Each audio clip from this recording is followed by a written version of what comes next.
बचवा देखा, अब जब ई घाटा छाई बना, बादर गरजता, कौवा ऊंच ऊंच उड़ता, तब बुढ़वा के दिल में एगो पुरान कहानी कुलबुलावे लागेला। आज त तोहनी सब बैठे बाड़ा, कहा बताई ई कहानी सुनावही के मन बा। सुना, ई कहानी है त एगो टूटल छत के, लेकिन ऊ छत के नीचे के सपना, संघर्ष और बाप बेटा के जिद के कहानी है। ई कहानी है एगो गांव के, जेकरा नाम रहले छितनपट्टी। गांव में एगो गरीब किसान रहले, नाम रहले शिवरतन। छोट छोट 5 गो बच्चा, एगो बूढ़ी माई आ पत्थर से बने 2 कोठरी के घर। ओकरा घर के छत पुरान हो चुकल रहे। गोईठा के धुआं, बरखा के पानी, गर्मी के तपिश सब झेल के छत अब जवाब दे चुकल रहे। बारिश आइल, पहला बूंद गिरल तब छोटका बेटा राजा चिल्ला के बोलल, बाबूजी गोदाम में पानी चू रहल बा। शिवरतन दौड़ के आइलन, देखलन फूस के छत से बूंद बूंद पानी टपकत बा। गोदी में राखल गेहूं भींग रहल बा।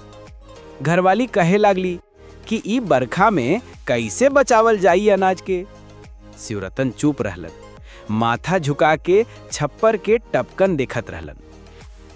दूसरा हिस्सा, सपनों का बूझ।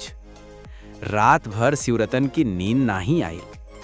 बुढ़िया माई कहली कि बेटा तू छत छवैला में फेरा ना लगा, टूटे ही तू छावले में लागी दिहाई।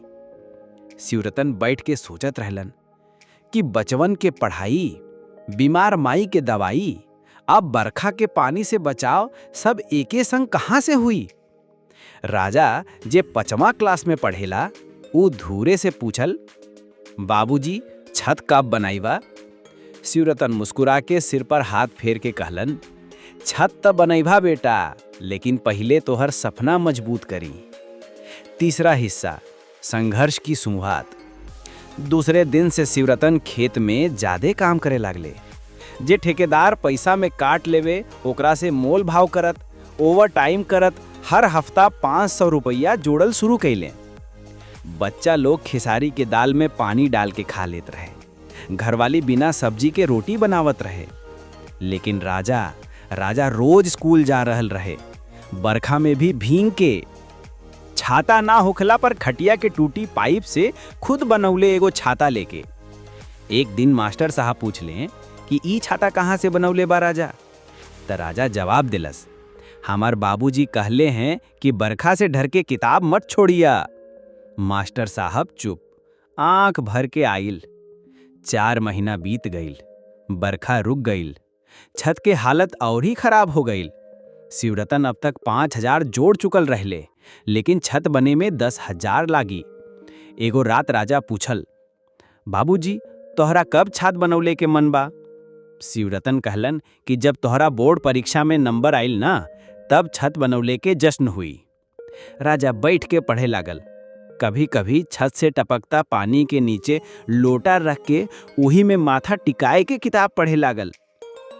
परीक्षा के रिजल्ट आइल, राजा पूरा जिला में अव्वल, अखबार में फोटो छपल, ब्लॉक से स्कॉलरशिप मिलल, गांव में खुशी के लहर। लेकिन शिवरतन के खुशी दोहरी, बेटा जीतल और सरकार से 5000 के इनाम मिलल। अब छत बनी सकेला।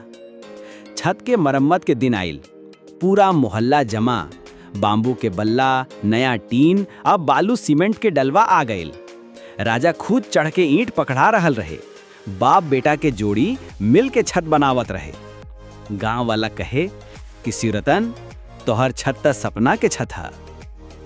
अब देखा बचवा, ई छत त सिर्फ ईंट माटी के ना रहे, ई मेहनत के, संघर्ष के, त्याग के और सपना के छत रहे। जब छत चू रहल होए ना, त आदमी घबराए जाला, लेकिन अगर वही पानी में सपना बचा लेहस ना, त अगली छत वो सपना के पंख दे देला। आज वही राजा दिल्ली में इंजीनियर बा, गांव के स्कूल में हर साल एगो छाता दान करेला और एक लाइन दीवार पर लिखौले बा कि टपकती छत से बचा लिहल सपना अब ऊ सपना सबके छत बनावत बा। तब बचवा, जब टपके लागे छत त डर मत जा, ऊ टपकतन तोहर इम्तिहान है। छेद के भर देही लेकिन सपना के ना छोड़िया। गरीबी के छत कमजोर हो सकेला, लेकिन मेहनत के दीवार अगर मजबूत बा तो जिंदगी के तूफान हार जाई। अब चला, बरखा शुरू हो गईल बा, जाके किताब सहेजा, काहे कि कल उहे तोहर छत बनाई है।